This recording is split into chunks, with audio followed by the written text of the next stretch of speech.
Boston College enjoys a long and illustrious history of NFL quarterback play.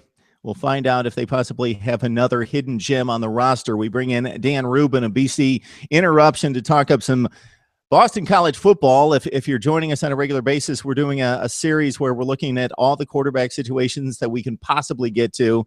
Dan, thanks so much for joining us. Of course, Tyler Murphy was a nice little stopgap for one season.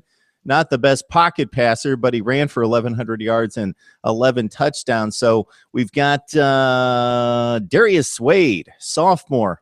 He's on the roster. He's the kid that threw 8 passes as a freshman last year. Can you kind of let us know if he's the guy or what the competition looks like at this point? Well, I think he's the guy right now. Steve Adazio said after spring practice that he's the guy. He's going to start out the year as the starter.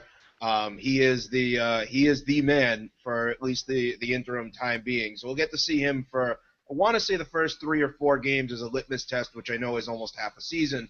But we'll get to see him, see what he can do. Gets to ease into the schedule with a couple of FCS games before playing Florida State. So it's good that he doesn't have to start against Florida State because that probably wouldn't have been so good. But hey, we're excited for him. There's a lot of people who seem to think that he brings a lot to the table for the Adazio offense. He's a better passer.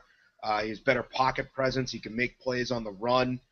He can move a little better in the pocket, which Tyler Murphy could move well. He just couldn't throw on the run, and he wasn't a particularly strong pocket passer either.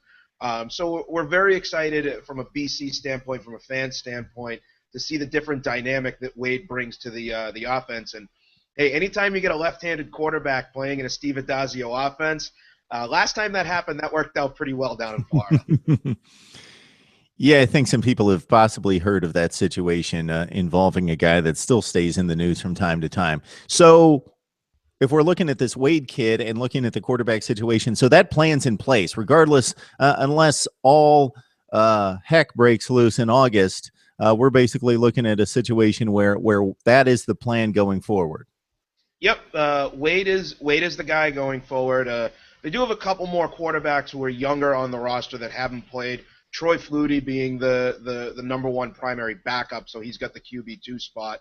And Flutie brings the name, so a lot of people tend to look at that. And I know I joke about it, and I think I've joked about it with you too. But he was the best quarterback in Massachusetts, which isn't really a lot when you're comparing to Florida, you're comparing to Texas, or you're comparing to the football hotbeds. But when you're talking about the top 10 prospects coming out of Massachusetts, those guys can play, in with the best of them. We're just not as deep as a state in Massachusetts, but the top prospects are usually Division I ready.